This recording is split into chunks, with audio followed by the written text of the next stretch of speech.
২০ বছর ধরে কোরবানি দেওয়ার সামর্থ্য হয় না। প্রতি কোরবানিতে মশলা বেটে সামাজিক মাংসের অপেক্ষায় থাকেন পরিবারের নারী সদস্যরা। শিশুরা ঘুরতে থাকেন সেই বাড়িগুলোতে, যে বাড়িতে দেওয়া হয় কোরবানি, বিতরণ হয় মাংস। বাজার সদাই কিছু করতে পারি নাই, তবু মনে কষ্ট নাই। দুঃখ যদি দাও হে প্রভু, শক্তি দেও সহিবার, এই দুই বুঝা বই রয়েছি। মানুষ একটু মাংস টাংস যাই দে, একটু তারপর রান্না করে খাইতে পারবো।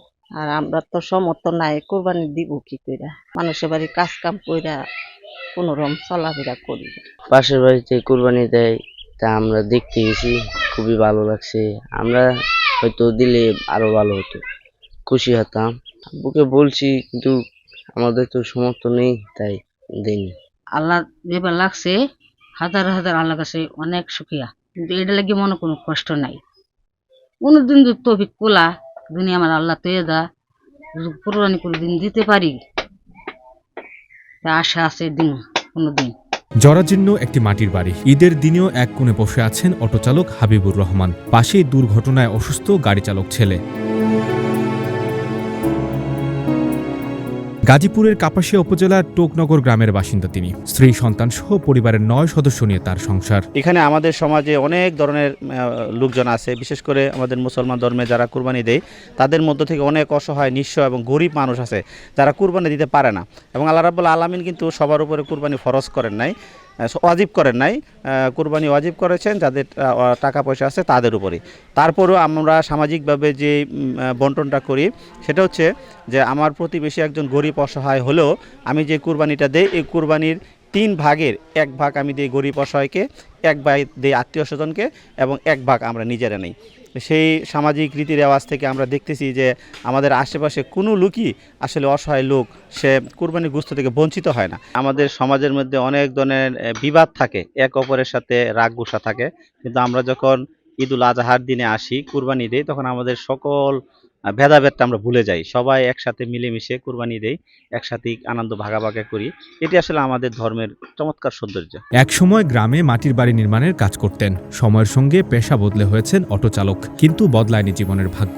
জীবনে অনেক ধরনের কাজ করছি, করার পরে আবার এই যে লাস্টে মাটির দেওয়ালের কাজ, মানুষের বাড়ির ঘর বানাইছি। মানুষের ঘর বানাইছি ঠিক হইল, নিজের বাড়ি কোনো উন্নত করতে পারি নাই। এই যে একটা কুরবানি ঈদ আইছে, কুরবানি দিতে পারি নাই, কারণ হলো সমর্থন নাই। বড় পোলাটা অ্যাক্সিডেন্টে অচল, হুইল চেয়ার ছাড়া চলতে পারে না। গোস্ত মাঠের যিনি পাই, এইটুকুই যথেষ্ট। সরকারি একটা বন্ডক এটা দেয় আর কি, বা এইসব আশেপাশে বাড়িতে কিছু দেয়, এটি তো চলি আর কি।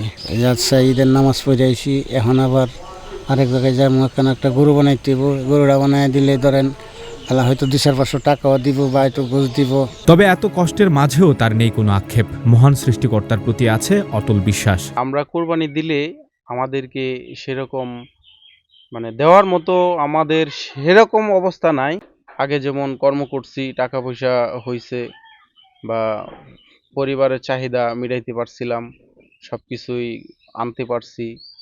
তো এখন বর্তমানে তো আর সেরকম অবস্থা নাই, তার কারণে খুবই কষ্ট করে চলাফেরা করতে হয়। এই পর্যন্ত যেহেতু বাইচা আছি, তা আল্লাহই বাঁচায় রাখছে। আর ঈদ কুরবানি দেওয়ার মতো সামর্থ্য আমাদের নাই, না থাকার কারণে সমাজের থেকে যা মাংস উঠবো, যা পাওনা তাই দিব। আর গ্রামের কিছু আশেপাশে যারা আছে মানুষ, তারা কিছু দিব। সমাজ থেকে দিলে তারপর পাকশাক হইব, পরে পরিবারের বাচ্চা কাচ্চা নিয়ে খাওয়া দাওয়া করতে পারবো আর কি। কারো ঘরে লাখ টাকার কোরবানি, আবার কারো হাবিবুরের মতো অপেক্ষা। এ নিয়ে এলাকাবাসী ও স্থানীয় ধর্মীয় চিন্তাবিদরা বলছেন, কুরবানি শুধু পশু জবাই নয়, ধর্মীয় মূল্যবোধের পাশাপাশি সামাজিক দায়বদ্ধতাও কোরবানির গুরুত্বপূর্ণ অংশ। সঞ্জয় দত্ত, বৈশাখী সংবাদ।